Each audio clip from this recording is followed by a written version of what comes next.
কষ্টে এটা কি হয়? দুইটা তো প্যারালালি হয় না। না না না, আমরা এটার সুষ্ঠু বিচার চাই। আমরা আজকে বেসরকারি বিশ্ববিদ্যালয়ের শিক্ষার্থীদের সাথে যেটা হয়েছে এটা সুষ্ঠু বিচার চাই। না না না, এটা প্রাইভেট পাবলিকের হিসাব না। এই সাথে বসার পরিস্থিতি রাখছেন আপনি বলেন, সেটি নিয়েও কিন্তু আমরা দেখছি এবং সেই অনুযায়ী আমরা আসলে সেই সর্বশেষ যে পরিস্থিতি আমি ফুটেজ দিচ্ছি, ঢাকায় নিয়ে আসেন, এখানেই বিচার হবে মিডিয়ার সামনে। সেটা ব্যবহার করছে মিডিয়ার সামনে, যেহেতু করছে মিডিয়ার সামনে এটা বিচার হইতে হবে। আপনার পরিচয়টা ভাই কি দাবি? ভাই কোনো মিডিয়াতে কোনো বক্তব্য দিব না, থাকেন ফুটেজ দিচ্ছি। আপনার পরিচয়টা যদি বলতেন একটু।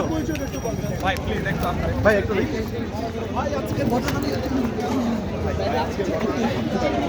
কি হয়েছিল একটু বলেন। না না, ব্যাপারটা হচ্ছে একটু কি হয়েছিল একটু যদি বলেন। আমরা একটু পরে কথা বলি। আচ্ছা আপনি একটু সংক্ষেপে একটু বলে দিন। আসলে